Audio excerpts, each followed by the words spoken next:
नमस्कार दोस्तों, स्वागत है आप सभी का मेरे तजी के स्टार चैनल पे। दोस्तों, आज का वीडियो होने वाला है खास, क्योंकि मैं लेकर आया हूँ आप लोगों के लिए सामाजिक विज्ञान यानी कि सोशल साइंस का 40 मोस्ट इम्पोर्टेंट क्वेश्चन। और आपका एग्जाम आ गया नज़दीक, तो वीडियो को अंत तक जरूर देखिएगा। जहाँ भी वीडियो पसंद आए एक लाइक और सब्सक्राइब कर देना, ताकि हमारी ऐसी ही वीडियो आप तक पहुँचे। तो चलिए प्रश्न की ओर। पहला प्रश्न है, मैजिनी का संबंध किस संगठन से था? तो कार्बोनरी। प्रश्न को अच्छे से देख लीजिए। मैजिनी का संबंध किस संगठन से था? तो कार्बोनरी। दूसरा प्रश्न ये रहा, रूस में जार का अर्थ क्या होता है? रूस का सम्राट। रूस में जार का अर्थ क्या होता है? रूस का सम्राट। तीसरा प्रश्न, हुआ आंदोलन किस प्रकृति का था? हुआ आंदोलन किस प्रकृति का था? धार्मिक आंदोलन। अगला प्रश्न, चौथा नंबर ये रहा, भारत में खिलाफत आंदोलन शुरू हुआ। भारत में खिलाफत आंदोलन शुरू हुआ 1919 में। ये 1919 है, 1919 में। पांचवा प्रश्न, 1917 ईस्वी में भारत में पहला जूट मिल किस शहर में स्थापित हुआ? प्रश्न कह रहा है 1917 ईस्वी में भारत में पहला जूट मिल किस शहर में स्थापित हुआ? तो कोलकाता। अगला प्रश्न, छठा नंबर, पूंजीपति वर्ग के द्वारा किस वर्ग का शोषण हुआ? प्रश्न कह रहा है पूंजीपति वर्ग के द्वारा किस वर्ग का शोषण हुआ? तो दलितों का शोषण। ये रहा दलितों का शोषण। सातवां नंबर प्रश्न, प्राचीन काल में किस स्थल मार्ग से एशिया और यूरोप का व्यापार होता था? प्राचीन काल में किस स्थल मार्ग से एशिया और यूरोप का व्यापार होता था?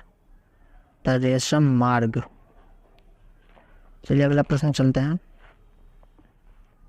यह रहा आठवां नंबर प्रश्न, गुटेनबर्ग सर्वप्रथम किस पुस्तक की छपाई हुई? बाइबल।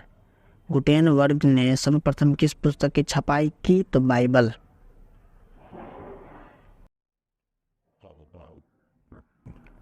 नवा प्रश्न ये रहा, कौन सा सामाजिक वर्ग बुद्धिजीवी वर्ग के रूप में उभर कर आया?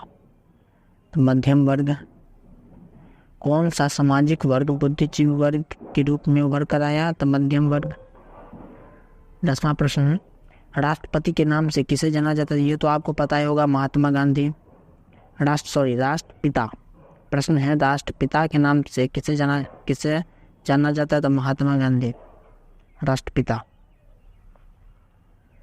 अगला प्रश्न ये रहा 11वां नंबर, निम्नलिखित में से कौन संघ राज्य की विशेषता नहीं है? तो एकहरी शासन व्यवस्था। निम्नलिखित में से कौन संघ राज्य की विशेषता नहीं? तो एकहरी शासन व्यवस्था है जो वो संघ राज्य की विशेषता नहीं है। चलिए 12वां नंबर प्रश्न, बिहार में संपूर्ण क्रांति का नेतृत्व किसने किया? तो जयप्रकाश नारायण। अगला प्रश्न,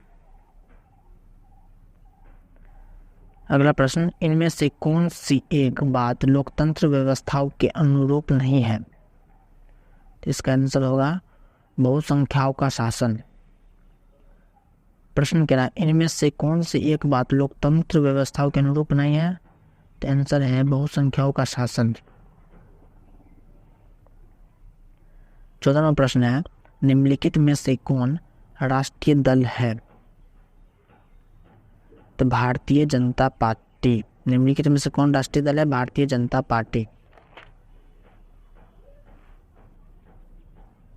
अगला प्रश्न, लोकतंत्र का प्राण किसे कहा जाता है? तो राजनीतिक दल को। ये मैंने पिछली वीडियो में बताया था, राजनीतिक दल को कहा जाता है। 16वां प्रश्न है, भारत में संघ एवं राज्यों के बीच अधिकारों का विभाजन कितनी सूचियों में हुआ? तो 3 सूचियों में। 17वां प्रश्न है, निम्नलिखित में से कौन लोकतंत्र में रंगभेद के विरोधी नहीं थे? निम्नलिखित में से कौन लोकतंत्र में रंगभेद के विरोधी नहीं थे? तो कौन होगा? जेडी गुड्डी। मैंने पिछले वीडियो में भी इसका आंसर दिया था, जेडी गुड्डी होगा। निम्नलिखित में से कौन लोकतंत्र में रंगभेद के विरोधी नहीं थे? तो जेडी गुड्डी। 18वां प्रश्न है, सासाराम नगर का विकास हुआ था मध्यम युग में। सासाराम नगर का विकास हुआ था मध्यम युग में।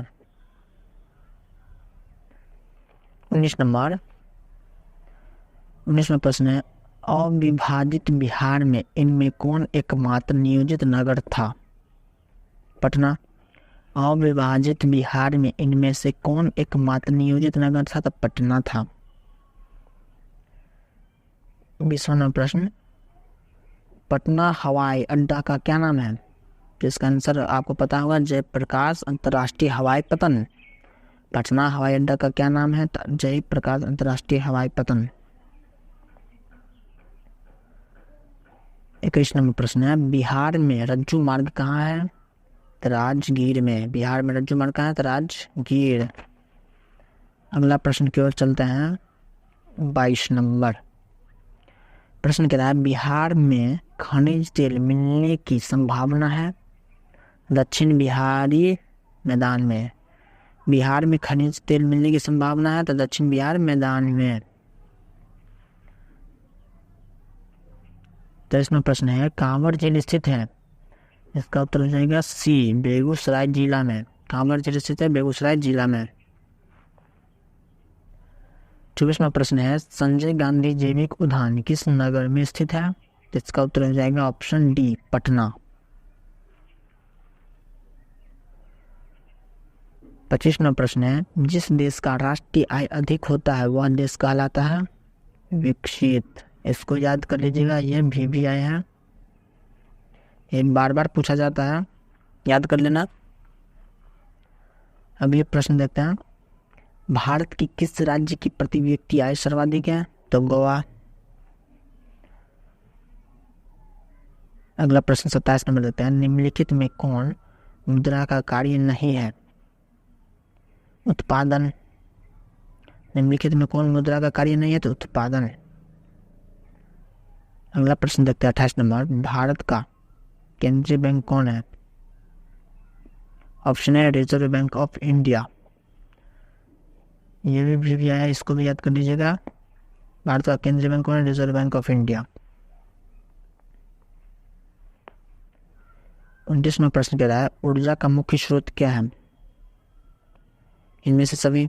कोयला भी ऊर्जा का मुख्य स्रोत है, पेट्रोलियम भी ऊर्जा का मुख्य स्रोत है, विद्युत भी ऊर्जा का मुख्य स्रोत है। इसका उत्तर हो जाएगा ऑप्शन डी, ये सभी। चलिए आगे प्रश्न की ओर चलते हैं। ये रहा 30 नंबर प्रश्न कह रहा है, निम्नलिखित में से किसे बाढ़ से सबसे अधिक हानि होती है? तो फसलों को, ऑप्शन ए। अगला प्रश्न है, आग से जलने की स्थिति में से किस प्राथमिक उपचार का आवश्यकता है?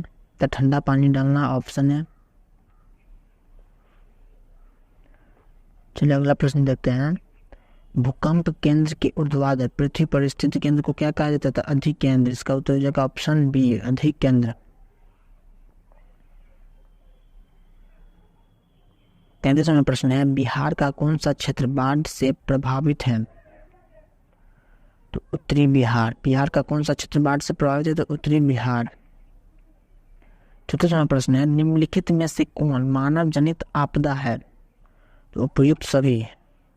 ऑप्शन ए में है सांप्रदायिक दंगे, बी में आतंकवाद, सी में महामारी। तो उत्तर हो जाएगा ऑप्शन डी, उपयुक्त सभी। 35वां प्रश्न है, एक्ट ऑफ यूनियन किस वर्ष पारित हुआ? एक्ट ऑफ यूनियन किस वर्ष पारित हुआ? तो 1907 ईस्वी में। 36वां प्रश्न है, भारत की वित्तीय राजधानी कहलाती है? तो मुंबई। भारत की वित्तीय राजधानी कहलाती है मुंबई।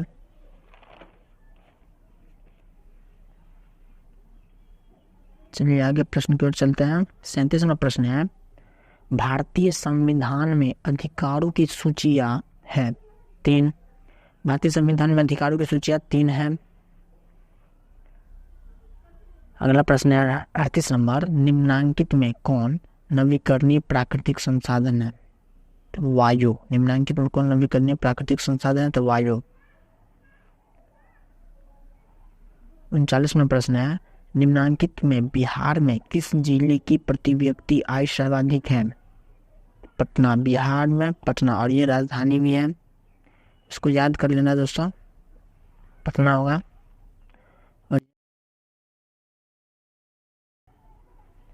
और ये वीडियो का लास्ट प्रश्न 40 नंबर, निम्न में से कौन प्राकृतिक आपदा नहीं है?